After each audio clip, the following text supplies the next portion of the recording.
Hi Daniel, nice to see you again. 李老师您好。 Have you been using your 30-second pitch?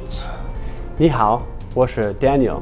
以前我在道富银行和摩根士丹利投资银行工作，我有 MBA 和 CFA 学历。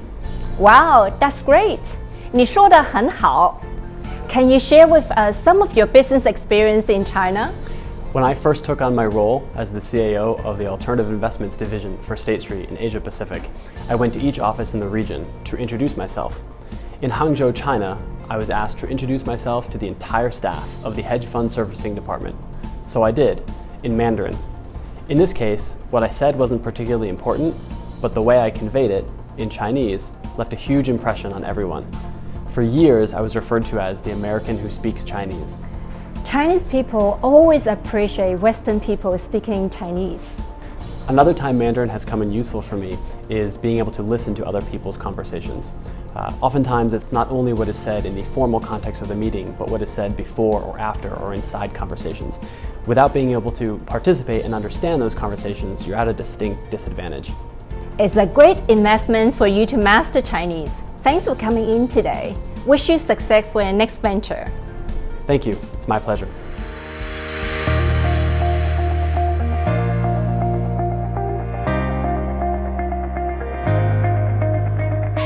In the past decade, I've taken Mandarin lessons at Harvard University, 哈佛大学, Beijing 大学, and Fudan 大学. I've had dozens of face-to-face and online tutors, and I've used all the popular web learning platforms. In this light, I consider myself deeply knowledgeable about the range of teaching quality available to students of Chinese. 2 years ago, I invested in a 100-hour business Mandarin coaching program with viennelee from Finance Mandarin. Finance Mandarin shined in 3 areas: technology, relevance, and teaching quality. First, technology. Finance Mandarin developed their own proprietary web portal to access current event case studies and finance terms in Mandarin. My individual homework assignments were accessible wherever I was. Early on, I was frustrated with one aspect of their online web application. After relaying my concerns, they put me in touch with the application developers, who quickly rewrote the code around my needs. It was impressive.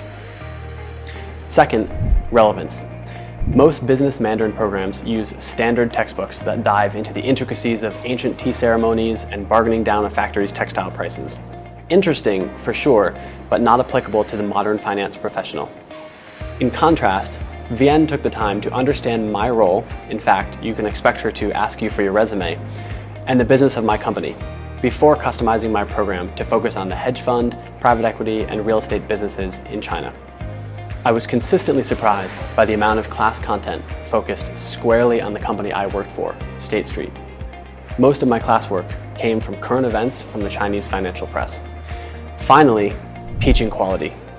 I got the feeling that Vienne prepared for my classes at least as much as I did. She translated articles relevant to State Street from English into Chinese. She recorded them as audio, and when it was ready, she uploaded it to my personalized web portal. Vienne never wasted my time with low-value repetitions of, "Hi, how was your weekend? Great weather." Her arsenal of teaching methods reflects her passion for the art of teaching and the science of finance.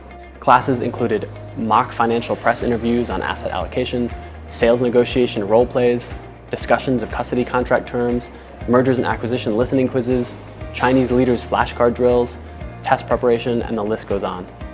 The 2 hours I spent with Vienne every week were invigorating. Learning a foreign language is an enormous investment of time and energy. You get what you put in is true regardless of which study methods or school program you choose. If you're a finance professional interested in Mandarin Chinese, I highly recommend Finance Mandarin.